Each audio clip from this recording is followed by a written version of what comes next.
Selamat datang kembali pemirsa. Selamat bergabung dengan channel Putut Al-Huda. Bersama saya sendiri Putut Al-Huda. Dalam beberapa menit ke depan saya akan membawakan berita terhangat terupdate di hari ini, yaitu politik dan artis. Silahkan tonton video ini sampai selesai agar tidak gagal paham. Salam waras, salam NKRI. Jokowi kritik larangan pendirian rumah ibadah, konstitusi tak boleh kalah oleh kesepakatan.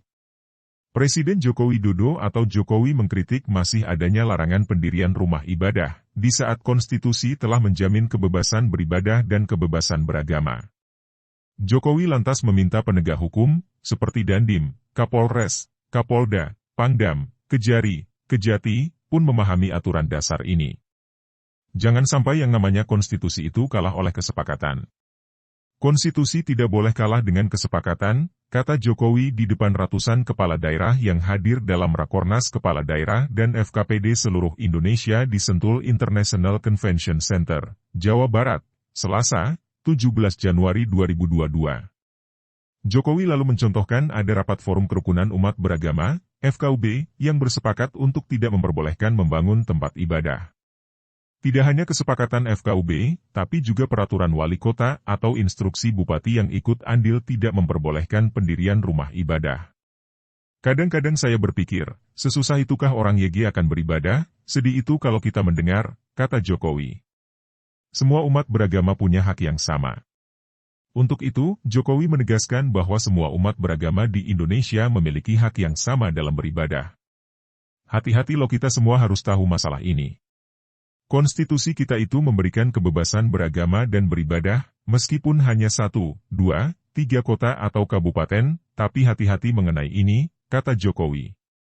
Tahun lalu, salah satu polemik pendirian rumah ibadah pernah muncul yaitu soal rencana pembangunan gereja di tanah milik Huria Kristen Batak Protestan, HKBP, Maranatha di lingkungan Cikuasa, Kelurahan Grem, Kecamatan Grogol, Kota Cilegon, Banten.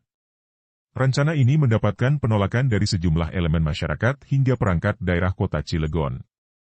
HKBP Maranatha Cilegon sejatinya telah berdiri sejak 25 tahun lalu, namun sampai saat ini masih di bawah pelayanan HKBP Resort Serang.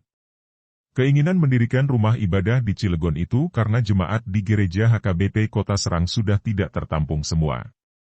Panitia pembangunan rumah ibadah HKBP Maranatha mengklaim telah mendapatkan validasi 112 jemaat dari total 3.903 jiwa atau 856 kepala keluarga yang tersebar pada 8 kecamatan di Kota Cilegon. Selain itu, meminta dukungan dari 70 warga yang berada di lingkungan Kelurahan Grem dan juga telah mengajukan permohonan validasi domisili sejak 21 April 2022 kepada Lurah Grem, Rahmadi. Namun, Lurah Grem tidak berkenan memberikan validasi atau pengesahan 70 dukungan warga dengan alasan tidak jelas. Wali Kota Cilegon Heldi Agustian mengatakan pembangunan gereja itu masih belum memenuhi syarat peraturan bersama Menteri Agama dan Menteri Dalam Negeri nomor 8 dan 9 tahun 2006 sehingga dirinya turut menandatangani penolakan pembangunan gereja tersebut pada 7 September 2022. Heldi merinci persyaratan yang belum terpenuhi, yakni validasi dukungan masyarakat sekitar lokasi gereja, rekomendasi Kemenak Cilegon, dan rekomendasi FKUB. Hingga kini tidak ada satupun tempat ibadah umat non-Islam berdiri di Cilegon. Data resmi negara tahun 2019 mencatat ada 382 masjid dan 287 mushola di Cilegon, tanpa ada satupun gereja, pura, maupun vihara yang tercatat. Padahal, jumlah warga non-Muslim di Kota Cilegon tidak sedikit, yaitu 6.740 orang warga Kristen, 743 warga Katolik, 215 warga Hindu, 215 warga Buddha, dan 7 warga Konghucu. Kala itu, Wakil Presiden Maruf Amin ikut menegaskan bahwa rumah ibadah yang telah memenuhi syarat pendirian dari lembaga atau instansi terkait dapat berdiri atau dibangun. Kalau syarat sudah terpenuhi harus berdiri, tapi kalau belum terpenuhi, jangan sampai mengaku ini sudah terpenuhi, ini mengaku belum.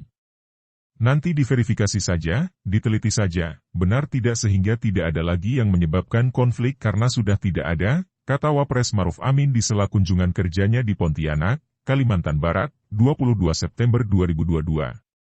Aturan pendirian rumah ibadah. Peraturan yang dimaksud adalah Peraturan Bersama Menteri Agama dan Menteri Dalam Negeri Nomor 8 dan 9 Tahun 2006 terkait pendirian rumah ibadah. Nah, dalam masalah pembuatan rumah ibadah itu sudah ada aturannya, yang diwujudkan dalam bentuk PBM, namanya Peraturan Bersama Menteri Agama dan Menteri Dalam Negeri. Isinya sebenarnya merupakan kesepakatan majelis-majelis agama yang waktu itu karena ada konflik-konflik rumah ibadah, kata Maruf. Dengan adanya konflik-konflik untuk mendirikan rumah ibadah, menurut Wapres, maka dibuatlah peraturan yang isinya merupakan kesepakatan para majelis agama. Jadi, aturan mendirikan rumah ibadah sudah ada pedomannya dan bukan hanya peraturan menteri. Jiwanya adalah kesepakatan majelis-majelis agama, seperti Majelis Ulama, Matakin, Majelis Tinggi Agama Konghucu, PG, KUI itu majelis-majelis agama, kemudian adanya FKUB yang ada di provinsi sehingga setiap ada konflik itu bisa diantisipasi, kata Maruf. Oleh karena itu, kasus-kasus pendirian rumah ibadah di daerah seharusnya tidak terjadi apabila semua pihak mengikuti aturan yang berlaku.